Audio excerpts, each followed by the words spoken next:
There is a car that every automotive journalist agrees on, and that almost never happens. Jeremy Clarkson has praised it. Top Gear has praised it. Car and Driver put it on a top 10 list nearly every year it was sold, and yet most people drive past one in a parking lot without a second glance. It looks unassuming. It sounds unremarkable. But the Mazda Miata NB is, by almost every measure that matters to a driver, one of the most underrated sports cars ever built. And the reason has everything to do with a decision Mazda made that nobody at the time understood. Clarkson once said that the only thing wrong with the Miata is that it doesn't have enough cylinders to satisfy a man's soul, and then immediately admitted he'd rather drive one fast on a B road than almost anything else in his garage. That contradiction is the entire story of this car.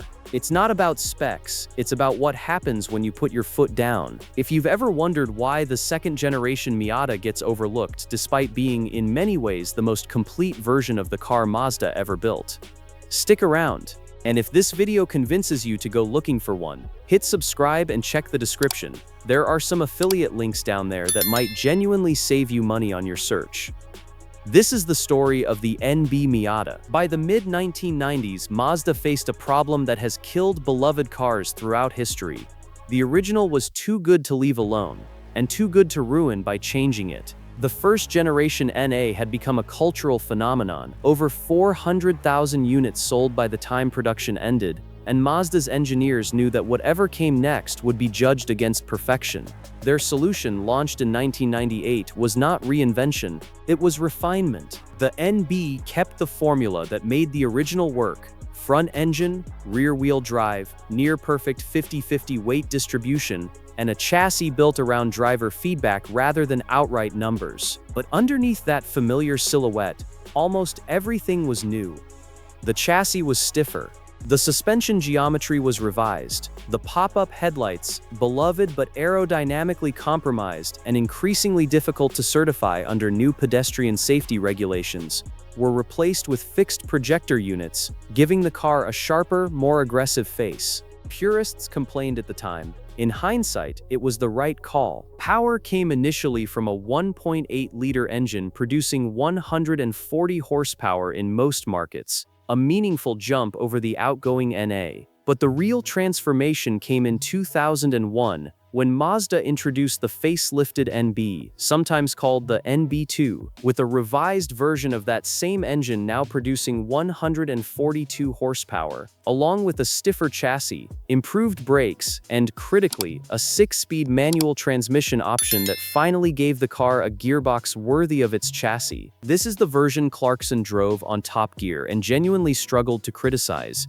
He pushed it hard around a test track and came away saying something that from him counts as a 5-star review, that it was simply unambiguously fun, not fast in a way that mattered on paper, fun in a way that mattered on a real road, in real conditions with real consequences if you got it wrong. What makes the NB special isn't a single headline feature, it's the accumulation of small decisions that all point in the same direction: keep the car light, keep the steering honest, keep the driver in control of everything that matters. The NB weighs in around 2,200 to 2,400 pounds depending on trim and market, barely heavier than the original despite the added structural rigidity and safety equipment. That discipline, maintaining weight while improving everything else, is something most manufacturers fail to do even once. Mazda did it twice in a row. The NB also introduced something the NA never had: genuine refinement without losing the rawness that made the original special. Better sound insulation, improved seats, a more substantial feeling cabin, and yet none of it dulled the experience behind the wheel. The car still telegraphs everything through the steering wheel. The rear end still talks to you before it lets go. This is the version of the Miata that proved Mazda hadn't just built a fluke, they'd built a philosophy, and they understood it well enough to refine it without breaking it. For UK and Japanese markets, there's a particularly interesting variant worth knowing about: the Mazdaspeed Miata, sold primarily in the United States starting in 2004, which added a factory turbocharger pushing output to around 178 horsepower. It's the rarest and most desirable NB variant on the used market today, and prices reflect that.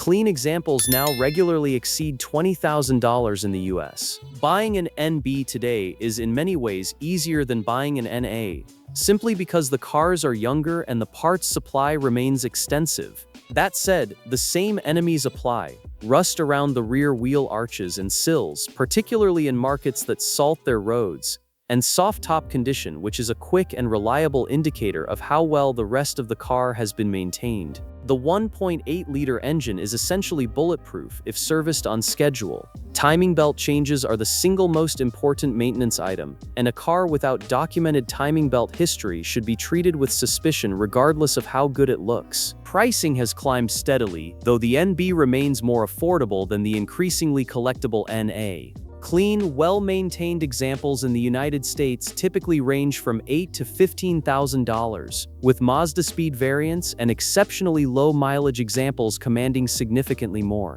For the money, it remains one of the best performance per dollar propositions in the entire used car market, a sentence that's been true for over 2 decades and shows no sign of becoming false. The aftermarket support mirrors the NA's, extensive, mature, and built around the same philosophy of keeping the car light rather than simply adding power. Companies that built their reputation modifying the NA carried that expertise directly into NB builds. Coilovers, limited slip differentials, lightweight wheels, and for those chasing serious performance, supercharger and turbocharger kits that can push the platform well past 200 horsepower while keeping the chassis balance that made the car special in the first place. What Clarkson eventually admitted, somewhat reluctantly, is that the Miata's appeal was never really about the car at all. It was about what driving used to feel like before manufacturers decided that more weight, more screens, and more isolation from the road counted as progress. The NB is, in many ways, the purest expression of that idea. It's not trying to be the original, it's not trying to be the future, it's simply trying to be the best possible version of a car that does one thing extremely well. That's a rare quality in any era of the automotive industry.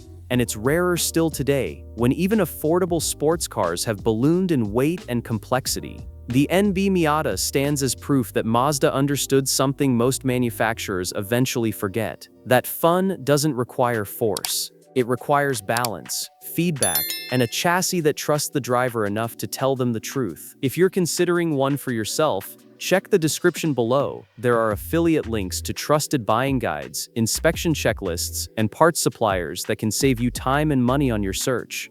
And if you want more videos like this, deep dives into the sports cars that actually shape driving culture, subscribe, because there's a lot more coming. The NB Miata never tried to reinvent the formula. It just perfected it. And sometimes, that's the harder job.